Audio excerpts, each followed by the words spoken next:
conocimiento en el tema es muy extenso, pero quisiera saber qué opinión tienes de los preceptos contenidos en nuestra Constitución, o sea, en la de la Ciudad de México, acá, y en los que se funda el derecho a la información.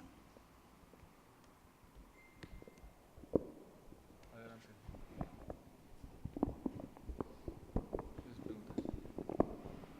Buenas tardes, Maximiliano. Esencialmente, comentabas 25,000 prácticamente recursos de revisión anualmente.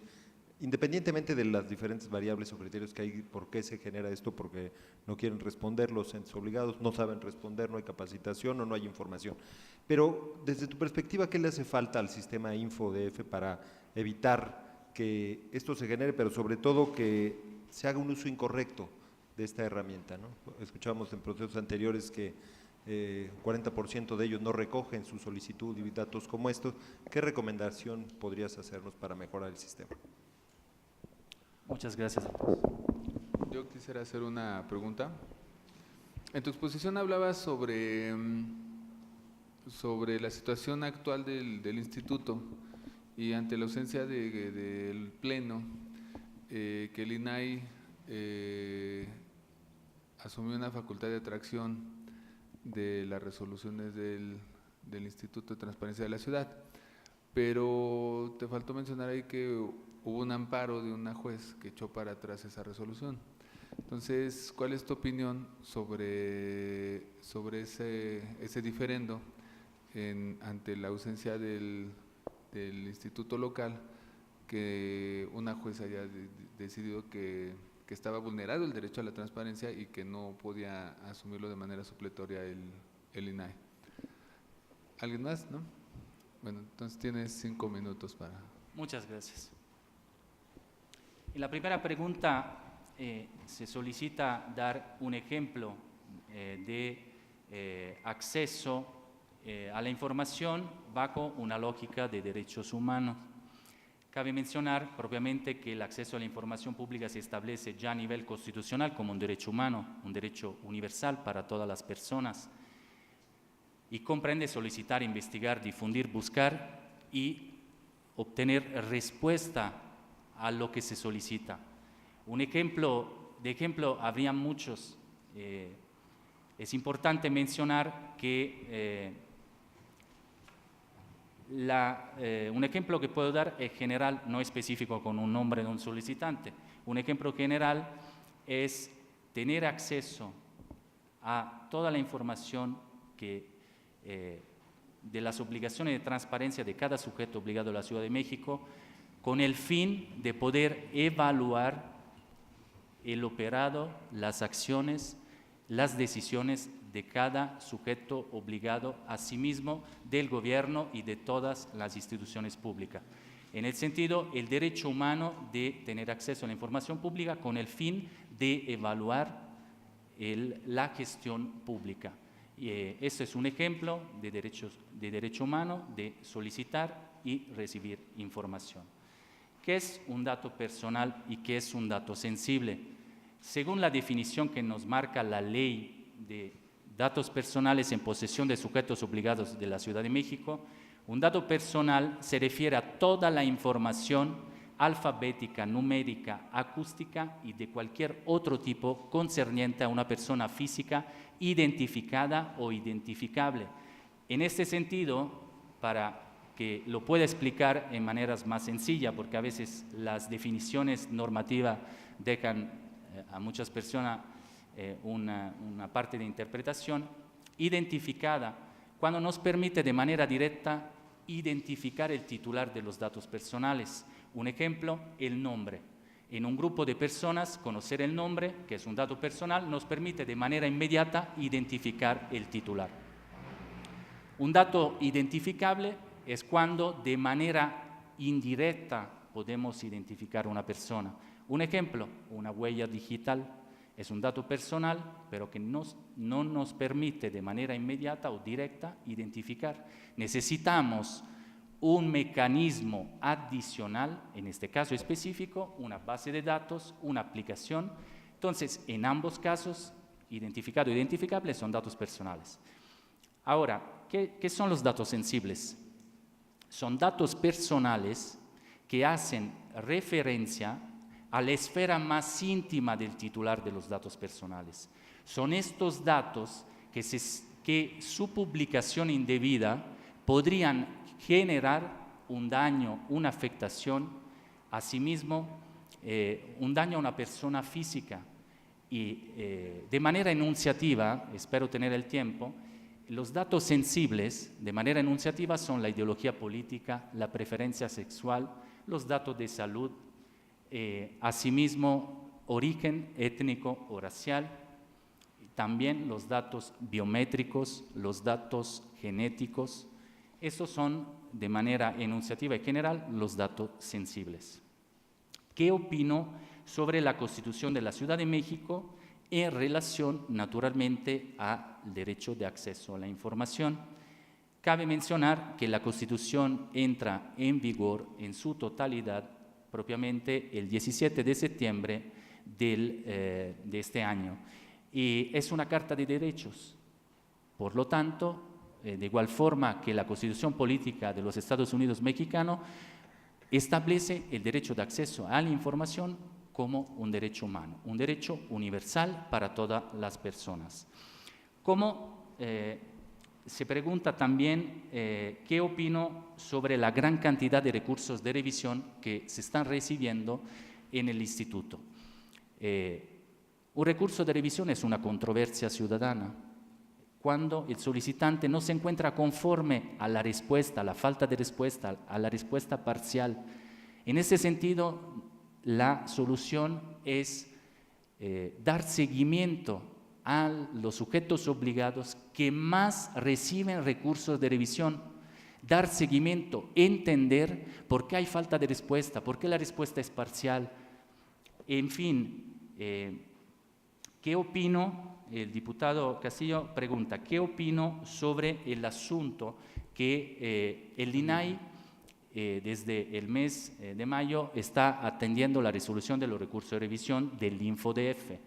En lo personal, como ciudadano, soy servidor público del InfoDF, pero como ciudadano agradezco en ese sentido el órgano nacional de atender, entonces, dar seguimiento al derecho humano de acceso a la información y protección de datos personales que de otra forma los ciudadanos habrían perdido en estos 8 meses, pero también de un punto de vista, tenemos que analizarlo de un punto de vista legal.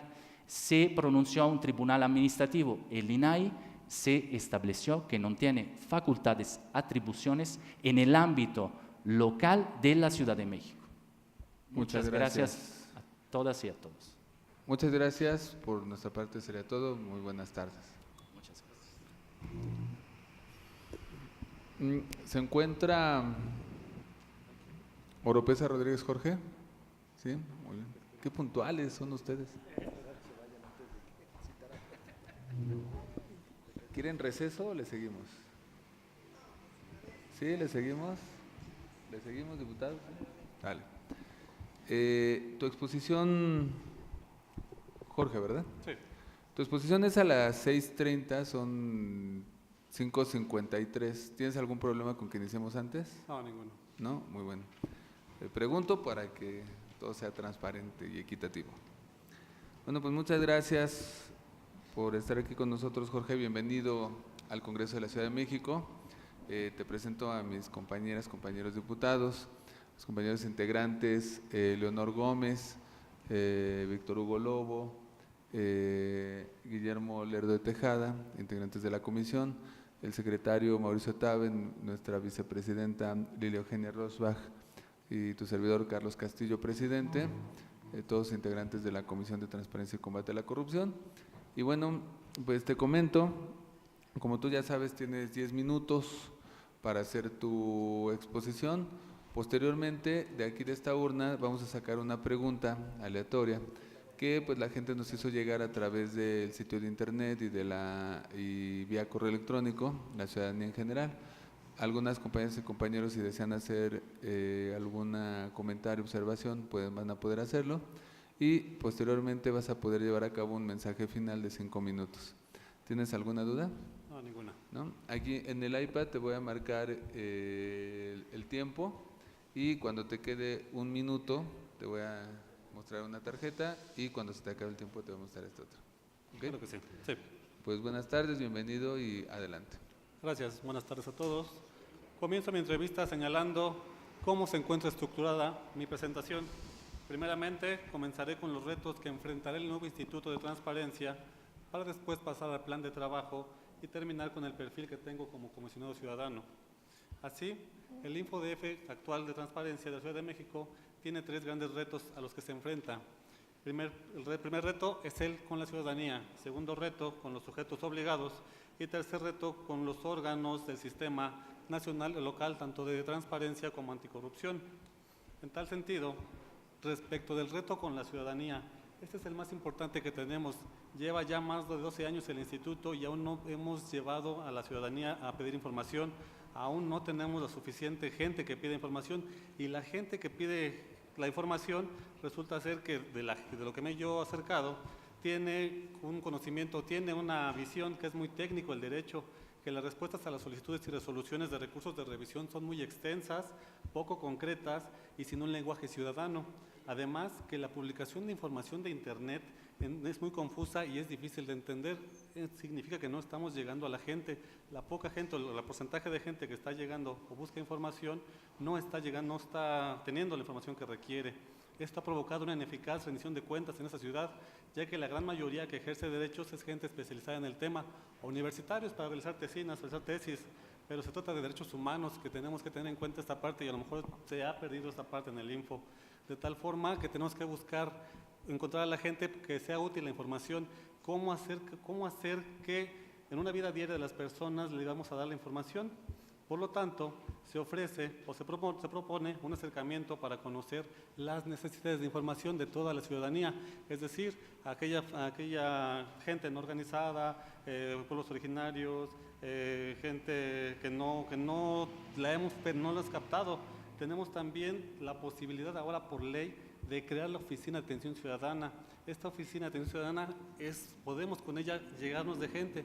Actualmente el Instituto de Transparencia parece que espera que reciba a la gente, no vamos hacia la gente, tenemos que buscar esa parte, encontrarla, abrir las puertas del info para que puedan entrar y buscar la información y enseñarles a buscar la información y encontrarla. Esta es la parte principal que tenemos con la ciudadanía. Por otro lado, tenemos reto con sujetos obligados, es muy fácil decirles estos retos con la ciudadanía, pero ¿cómo se van a cumplir? Aquí el instituto tiene que brindar un acompañamiento real en la publicación de información con los sujetos obligados, la publicación de información proactiva, la atención a solicitudes y el cumplimiento de resoluciones del instituto, lo que va a evitar una aplicación de sanciones, evitaremos sanciones, no queremos ser sancionatorios, lo que queremos es que se dé la información, no tiene caso sancionar si no cumplimos con nuestro objetivo. También tenemos que actualizar los procesos de capacitación en línea. Actualmente, en 2016, se publica la Ley de Transparencia, llevan 2 años y no se ha publicado nada en línea cuando hay otra información que ya está. Esto hace que la gente o los servidores públicos que no tienen oportunidad de ir al instituto no puedan capacitarse. También tenemos que sensibilizar a los sujetos obligados respecto de la obtención y tratamiento de los datos personales, así como inculcar la digitalización de documentos y un sistema de preservación digital. Asimismo, tenemos que certificar a servidores públicos de la Ciudad de México para que estos tengan la mayor experiencia en materia de transparencia y datos personales. Por otro lado, tenemos grandes retos como integrantes de los sistemas de transparencia y anticorrupción, tanto nacional como local, por lo cual tenemos que proponer políticas públicas eficaces que, tras haberse implementado con buenos resultados en esta ciudad, sean propuestas para replicarse a nivel nacional como una política pública.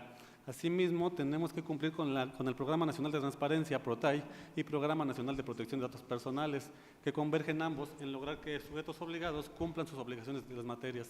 En estos 2 programas te das cuenta que el derecho no llega a la gente. Estamos apenas empezando, ya llevamos 12 años de haber surgido como instituto. Ahora bien, toda esta parte de los retos, los retos que les comenté, tiene que crearse o tienen que darse con un instituto fortalecido, con un instituto consolidado, por lo cual tenemos que crear un servicio profesional de carrera que ya está en la ley. Con esto lograremos la especialidad de los servidores públicos, así como revisar y adecuar la normatividad, tanto interna a nivel instituto, como aquella que rige el derecho de acceso. Asimismo, tenemos que lograr un programa operativo anual de manera efectiva, que alcance las metas de ese instituto. Y por otro lado tenemos un problema en el instituto, que es extinguirlo legalmente al InfoDF, toda vez que por cuestiones fiscales aún no se extingue el que debió de haber concluido el 31 de marzo del 2018, todavía sigue vivo. Pero no basta con analizar estos retos. Además de esto, les propongo una agenda de trabajo con la cual me comprometo de ser beneficiado con los demás comisionados ciudadanos, de convencerlos de un plan inmediato de 100 días, un plan inmediato de 1 año y un plan de a mediano plazo por 3 años. En este tiempo, primeramente por lo que hace 100 días, deberemos de capacitar a todos nuestros servidores públicos del instituto en materia de archivos, de la plataforma nacional, de la normatividad del Sistema Nacional de Transparencia y en materia de anticorrupción. Estos cursos actualmente están detenidos, no se llevan a cabo. Además, debemos crear normatividad. Tenemos, por ejemplo, que en abril se publicó la Ley de Protección de Datos Personales, donde establece la posibilidad de la ciudadanía de denunciar a través de un procedimiento de verificación. Desde esta vigencia de la ley no se ha llevado nada. Hay denuncias, claro, hay denuncias en el instituto, pero no se ha llevado nada por falta de normatividad. Esto urge de manera inmediata. Asimismo, transitaremos a ponencias, lo que obligará a cada comisionado a ser responsable desde la sustanciación, desde que entra un procedimiento administrativo hasta que se resuelva. Es una forma de ser responsable de estos procedimientos, toda vez que apenas o actualmente la dirección jurídica es quien lleva este procedimiento.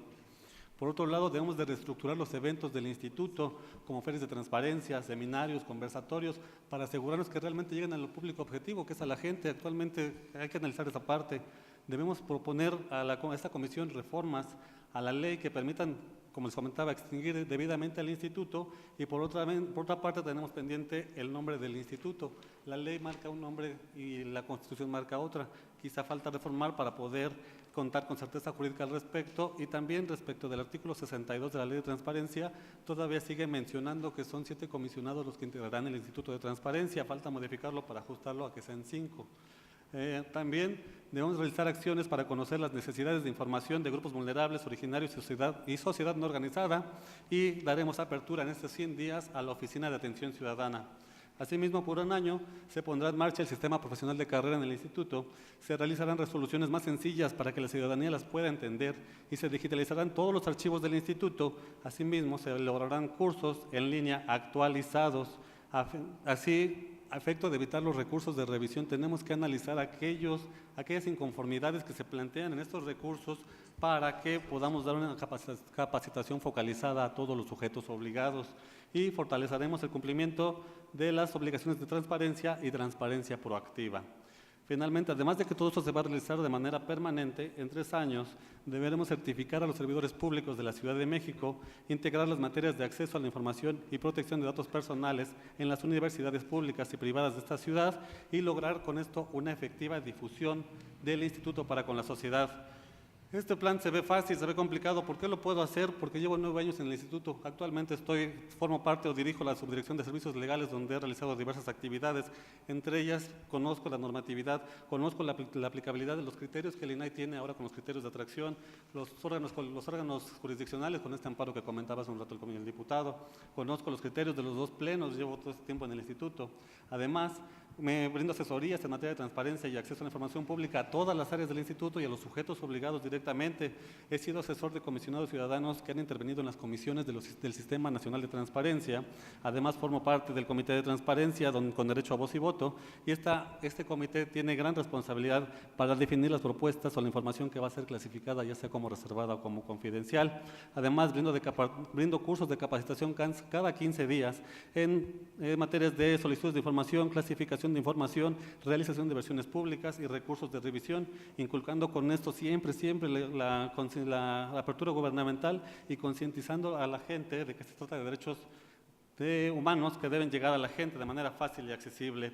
Además de todo esto, tengo experiencia administrativa, pues formo parte de los comités de adquisiciones en las contrataciones, y además me corresponde revisar la normatividad del instituto y participo en la revisión de contratos y convenios. Además, en mi labor me acerco a la gente para poder darles asesoría y poderlas inculcar. Desde esta pequeña trinchera de la subdirección he podido hacer esto por lo que hace al instituto.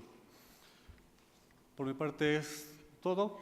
No me resta más que, por otro lado, felicitarlos por la ardua labor que han hecho en estos 2 meses. Ya están a punto de seleccionar comisionados, ya llevaron a cabo reformas a la Ley de Transparencia, y esto es una muestra y es un compromiso también con ustedes en caso de ser elegido para actuar de la la mano de ustedes. Es cuanto. Muchas gracias, Jorge. Y a continuación vamos a leer una pregunta, me toca a mí.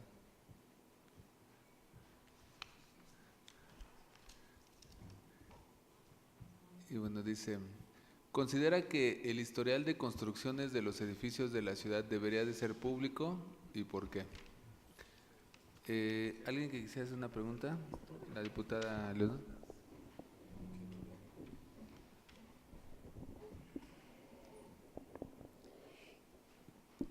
Buenas tardes, bienvenido.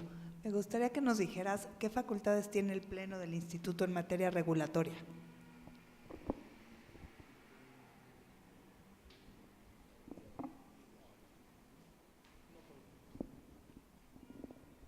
Muy bien, tienes 5 minutos.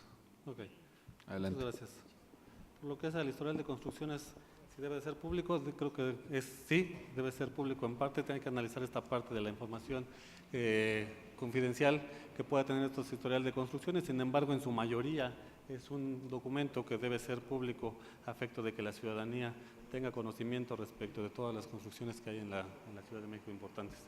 Por lo que hace a la atribución del Pleno en materia regulatoria, este instituto tiene la facultad de reglamentar de manera interna, primeramente al ser autónomo, toda su normatividad, reglamento interior, normatividad en materia financiera, normatividad en materia de recursos humanos, normatividad en materia de recursos materiales, pero también al ser el órgano que va a establecer los criterios y que va a analizar identificar la ley, tenemos también facultad para regular. La normatividad nos rige ahorita, tenemos como marco regulatorio el lineamientos de solicitudes de acceso a la información pública. Si bien es cierto, la ley te establece la forma en que se lleva a cabo las solicitudes, no es menos cierto que el instituto, no hay un reglamento de la ley de transparencia, pero como a nosotros nos toca interpretar esta ley de transparencia, tenemos esta facultad de poder establecer cómo se va a llevar a cabo el ejercicio. La ley te establece las bases, nosotros vamos a establecer cómo se va a llevar a cabo. También tenemos los lineamientos en materia de recursos de revisión, donde se establecen cómo se sustancian todos los recursos de revisión y cómo se resuelven. También hemos realizado los lineamientos en materia de protección de datos personales. Lo mismo, la ley te establece las bases. Nosotros, como somos los que interpretamos, vamos a analizar y expedir la normatividad para que se lleve a cabo el debido acceso de información pública y de protección de datos personales. Muy bien, Jorge, pues muchas gracias. Por nuestra parte sería todo. Muy buenas tardes. Claro que sí, muchas gracias. Muy buenas tardes, noches ya.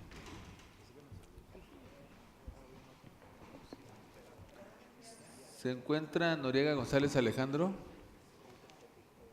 No, sí, ya era un exceso. A Noriega González Alejandro le toca a las 7 y son las 6:10. Entonces tenemos un break de media hora en lo que llega el aspirante. No, sí, ya una hora antes. Ya es bueno. Doble punto.